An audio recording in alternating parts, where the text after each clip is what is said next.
அஸ்ஸலாமு அலைக்கும். Welcome to simple cooking. இன்றைக்கி நம்ம முட்டை பரோட்டா தாங்க செய்ய போகிறோம். வாங்க எப்படி டேஸ்ட்டாக செய்கிறதுன்னு பார்க்கலாம். நான் முட்டை பரோட்டா செய்கிறதுக்கு 4 பரோட்டாவை நல்லா பிச்சு எடுத்துக்கிட்டேங்க.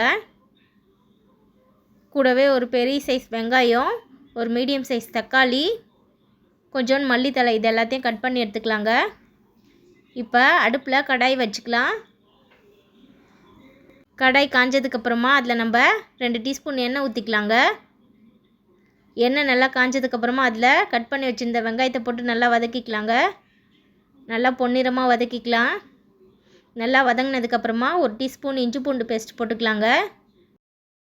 கூடவே நான் 4 பல் பூண்டு நசுக்கி போட்டுக்கிட்டேங்க வாசனைக்காக. இப்போ நல்லா எல்லாம் வதங்கினதுக்கப்புறமா நம்ம கட் பண்ணி வச்சுருந்த வெங்காயத்தை போட்டு நல்லா வதக்கிக்கலாம்.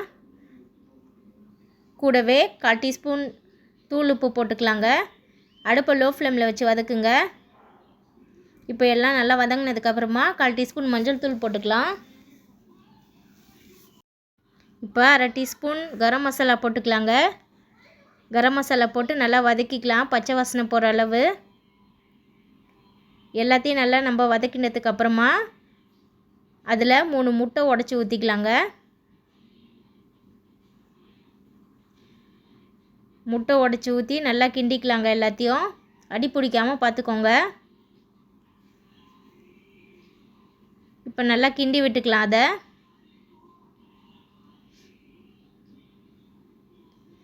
இப்போ முட்டை நல்லா வெந்ததுக்கப்புறமா நம்ம பிச்சு வச்ச பரோட்டாவை அதில் போட்டுக்கலாங்க. பரோட்டாவை போட்டு நல்லா கிண்டிக்கலாம்.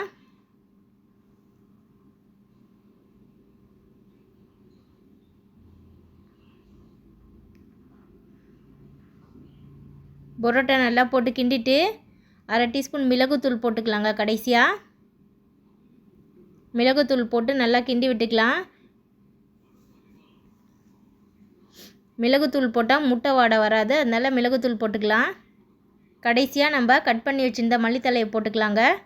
மல்லித்தழையை போட்டு கிண்டி விட்டுக்கலாம். அவ்வளோதாங்க, நம்மளுடைய சுவையான முட்டை பரோட்டா ரெடி. வீட்டில் ட்ரை பண்ணி பாருங்கள், எல்லாருக்கும் பிடிக்கும். உங்களுக்கு இந்த வீடியோ பிடிச்சிருந்தாக்கா மறக்காமல் லைக் பண்ணுங்கள், ஷேர் பண்ணுங்கள், கமெண்ட் பண்ணுங்கள். நம்மளுடைய சேனலை சப்ஸ்கிரைப் பண்ணுங்கள் ஃப்ரெண்ட்ஸ். பக்கத்தில் இருக்க பெல் பட்டனை கிளிக் பண்ணிக்கோங்க.